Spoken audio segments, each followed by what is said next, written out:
Hi guys, welcome back to my channel. If you're joining me for the first time today, welcome, welcome, welcome. Remember to like, subscribe, and leave a comment. I will respond to all your comments. So thank you very much for joining me today. So today I want to talk to you about choosing a province when you come to Canada to live. What are some things that you should bear in mind when deciding on where you should live? Stay tuned. Most people, when they migrate, they go to Ontario. I did too. Does that mean that it's necessarily the best province for you to migrate to? Now, we're going to look at some factors to bear in mind. The first one I want to talk about is the cost of living.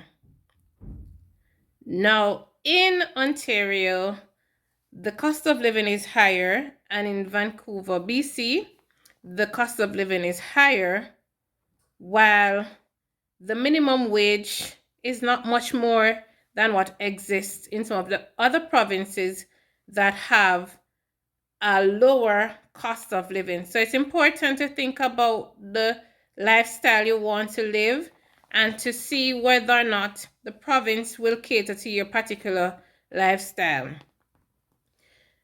For me, wherever you can find a job to sustain you and your family should be one of the first things that you think about when you're trying to decide on a province. It doesn't make sense you go to a province where you have your friends or other people that you know, but you still can't find a job to support yourself and your family. So I believe the first thing is to make sure that you look at industries that exist in the province that you want to go to. So for example, in Ontario, if you're looking for more corporate jobs, IT jobs, then I would suggest Ontario if you are in those kind of fields. However, if you are in agriculture, fishing, then you'd go to Saskatchewan, farming, right? If you're in engineering, oil and gas, then I would suggest Alberta. And Alberta recently, there have been a number of tech companies that are operating in Calgary, to be specific, and some new startups. So for IT, you could come to Alberta as well. Now, it is easy to figure out which industry operates in which particular province. And you can go on the Canadian Job Bank and you can type in job prospects for the next year, the next 5 years for your particular profession. And you can search for your NUC code. Your NUC code is your classification number for your job. So go on the website, type in NUC code. If you're a teacher, NUC code for teachers. If you're an engineer, NUC code for engineers. If whatever profession you are, find your NUC code, enter your NUC code, and then you find out which province has the most jobs for that particular NUC code or profession, and see what the job prospects will be as well. This diagram will give you an idea of the industries in each province. This is something for international students as well. Whatever you're coming to study, please research what the job prospects are. I did HR. It was really difficult to get my foot through the door in HR. You would have to come and do your designation. And even with the designation, it was still difficult to get my foot through the door. I still don't feel like I'm fully through the door. So those are things to bear in mind as you choose your province. What I've found with the job market, I live in Ontario for 3 years. I recently moved to Calgary. When I applied for jobs, there were more jobs in Ontario, but the challenge is because Ontario has so many people, it is very, very, very competitive. So you send out your resume for a job, And when you check back, you will have over 1,000 people applying for that job in a short span of time. So it's very competitive. And then when you finally make it to the interview, you have to do 3-4 rounds of interview, which is so annoying.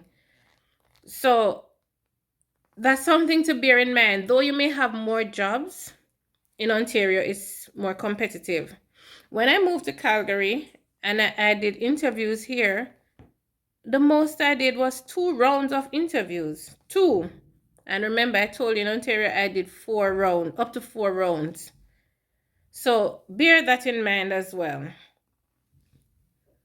Also, I found it easier to get a job here. I did 2 rounds and I got the job. I moved here in July, but I didn't really start looking for jobs until late August because I wanted to enjoy my summer.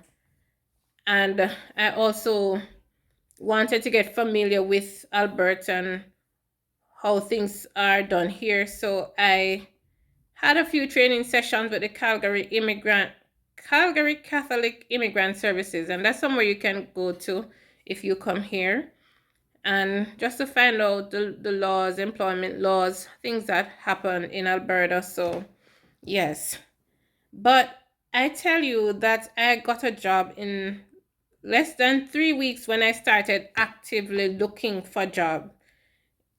It took me a long time to find something substantial in Ontario.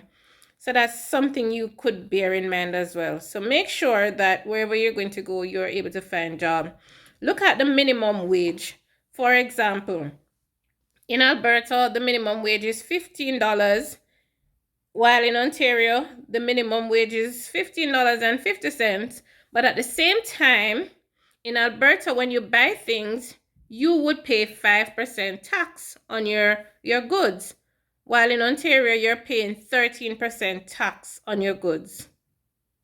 In BC, you would earn a minimum wage of $15.65, but at the same time, you're also paying, I'm just looking over at my notes, you're paying 12% tax on the goods that you buy. So $15 in Alberta, 5% tax. In Ontario, we have $15.50 and 13% tax. So in Alberta, you're taking home more money from your salary as opposed to Ontario. When you buy goods, you pay less tax. Look at this diagram, you can see the minimum wage for each province, and then we have the sales tax for the different provinces as well, so you can look at it. I remember going to the store and buying a sneakers for my daughter, and I think it was about $19 and I paid maybe $21. Normally in Ontario, when I buy something for like $19, with the tax, it's almost $30 to pay for that sneakers. So you get more bang for your buck. So it was a no-brainer for me when I started looking at the options. Another thing to look at is also healthcare. If you're a new immigrant coming to Canada, if you go to Ontario, you will have to wait 3 months before you are eligible for the health card, the OIP, so you can see the doctors. While if you move directly to Alberta, you don't have to wait. You can automatically get your card and start going to the doctor. So that's something to bear in mind as well. Another thing to consider is lifestyle preferences. If you like to go to concerts and parties and so on, then I would suggest going to Ontario, British Columbia. Those have more nightlife. In Calgary or Edmonton, they have a lot of festivals, especially in Edmonton, but there's not much nightlife like in Calgary. So if that's your thing, then Ontario, British Columbia would be for you. If you like the mountains or you're an outdoorsy person, then I'd suggest Alberta. And if you like just a quiet lifestyle, easygoing, more rural, then you can look at Saskatchewan and some of the other provinces. I can't speak to what happens in most of the other provinces. I've only lived in 2, Alberta and Ontario. For international students who are coming, you can also find some cheaper colleges in Alberta, Saskatchewan, Manitoba, as opposed to the colleges in Ontario. Because the truth is, in Ontario, even a one bedroom in the GTA is going for 2,000, just a one bedroom. And if you go to Saskatchewan, Manitoba, Calgary, you could get cheaper prices, maybe $1,000, $800. So you have to not just look at the school fees, you also have to look at how you're going to live. Find somewhere where you can find cheaper apartments to rent. Or if you go to Ontario, sometimes people rent basements, and I'm not saying anything is wrong with basement, but it's not something that everybody would want. So you have to think about the bigger picture when you're looking for colleges. I know in Alberta you have SAIT and NAIT, University of Calgary. University of Alberta. In Manitoba, you have some cheaper colleges. So please look at these colleges and see cheaper programs. I know everybody's going to say, oh, those places are cold. And I'm not saying that they're not. The cold is one of the reasons why I didn't want to come to Alberta in the first place. And I'm here and I'm managing. Just put on your proper clothing and do not allow that to deter you from moving to a place that would provide you with a more comfortable way of life. Do not go and undergo the struggles, the depression, because I'm telling you, when you're sending out your resumes in Ontario and the jobs are not coming, it is depressing. So find a place that you can come and allow your dollar to stretch. And it's just my encouragement to you. Look at the provinces, assess your NACOs, look at the industries, look at the sales tax, look at the minimum wage, and look at the benefits, the disadvantages of each province, and then make your decision based on that. But I just wanted to share these few tips with you. Thank you for watching. Remember to like, comment, and subscribe. If you have any questions, any concerns, any topics, put them in the comments, and I promise you I'll respond. Have a great day, or night, or morning. Bye for now.